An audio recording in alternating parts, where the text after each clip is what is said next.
Hi everyone, welcome back to R SCP web mastery series. तो इस वीडियो में हम लोग डिस्कस करेंगे chain and and chain in module pool programming. So देखिए, चेन एंड चेन का जो कंसेप्ट हमारे पास आता है वो इसलिए आता है when we are required to validate the input field. अब सपोज कीजिए यहाँ पे हमने जब tab strip with wizard concept discuss किया था तो वहाँ पे हमने क्या देखा था कि हम लोग एक मॉड्यूल पूल प्रोग्रामिंग के स्क्रीन पे हम लोग क्या कर सकते हैं, कई सारे टैब्स डिजाइन कर सकते हैं। तो अगर ज़रा हम इसे एग्जीक्यूट करें और कोई इनपुट ले तो ये हमें क्या करता है, कुछ डेटा देता है।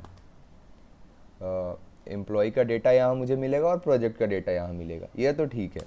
अब अगर मैं कोई ऐसा इनपुट यहाँ दूँ जिसका रिकॉर्ड मेरे पास अवेलेबल नहीं है तो उस केस में मैं क्या देख रहा हूँ, मुझे कोई एक एरर मैसेज यहाँ डिस्प्ले नहीं हो रहा।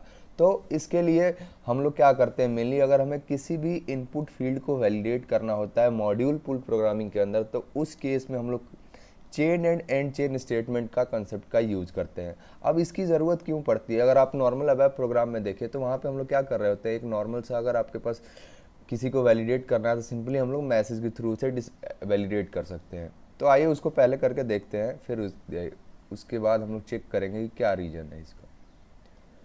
तो सिंपल हम लोग अपने क्वेरी पे चलेंगे और ये रहा PI मेरे 100 स्क्रीन का, जहाँ पे मैंने क्या किया था, एम्प्लॉय का डेटा यहाँ से फेच किया था।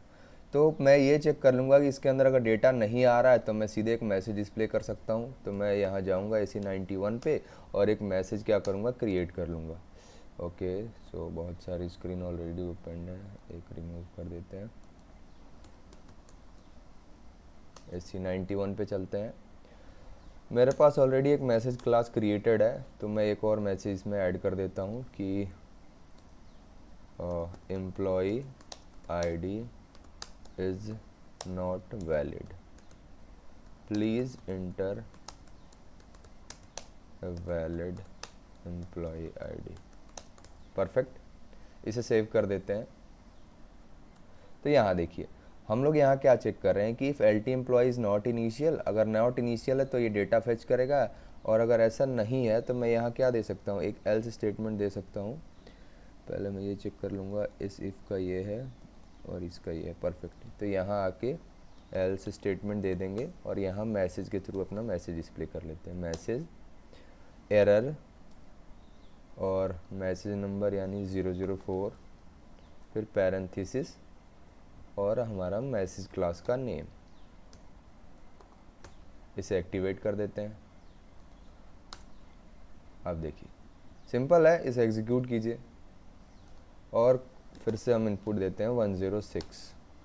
तो यहाँ देखिए मुझे मैसेज मिल रहा है कि employee is not valid, please enter a valid employee ID, एक एरर मैसेज मिल गया।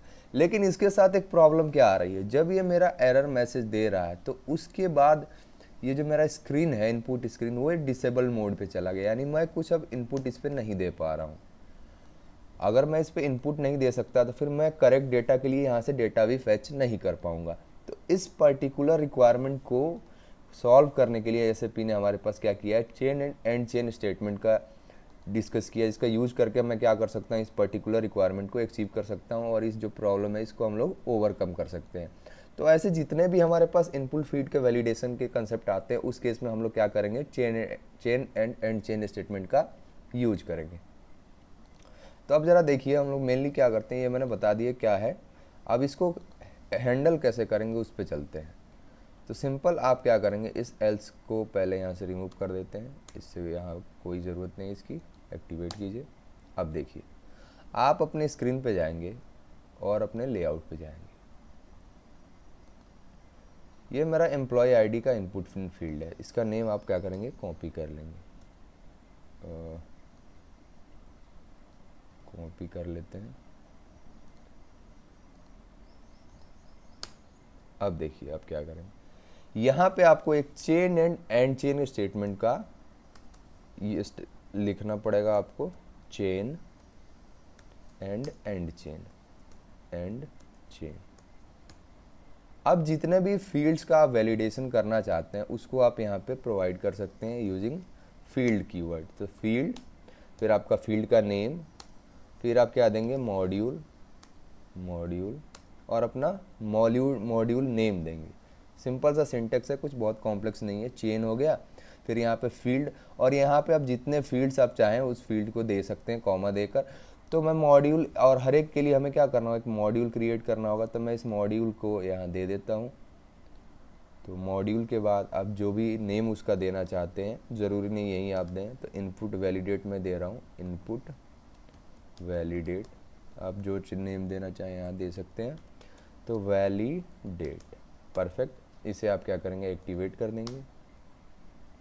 अब इसके अंदर हम लोग अपना लॉजिक लिख सकते हैं, तो इस पर आप डबल क्लिक कीजिए। यस, एज यूजुअल मैं मास्टर प्रोग्राम में ही जाऊँगा, और यहाँ पे हम लोग क्या करेंगे, सिंपल है, अपना सेलेक्ट क्वेरी जो है यहीं उठा के पेस्ट कर देते हैं।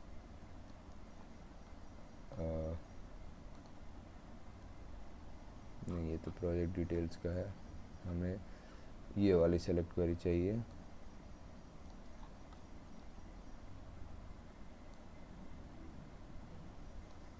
यहाँ पेस्ट कर देंगे, और यहाँ लॉजिक अपना लिख देंगे, if L T if size sub R C equals not equals to 0, यानी कि अगर हमारा स्टेटमेंट सही नहीं है तो उस केस में हम लोग क्या कर देंगे, यहाँ अपना मैसेज डिस्प्ले कर देंगे।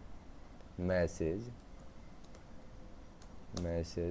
जेड, सॉरी एरर का ई, फिर मैसेज नंबर 004, और ये मेरा मैसेज क्लास।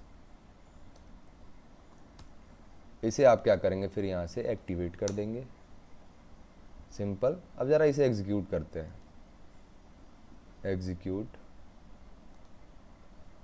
अब कोई भी एक रॉन्ग इनपुट दीजिए, 106, सबमिट।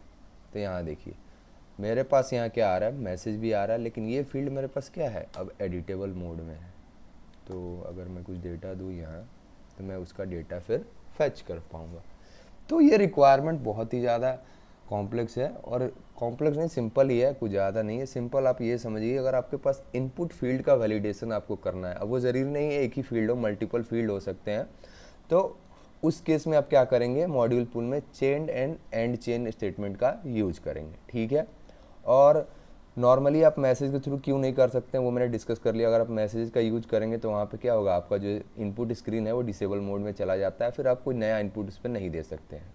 परफेक्ट, सिंपल सा है। तो फिर मिलते हैं अगले वीडियो में, तब तक के लिए धन्यवाद।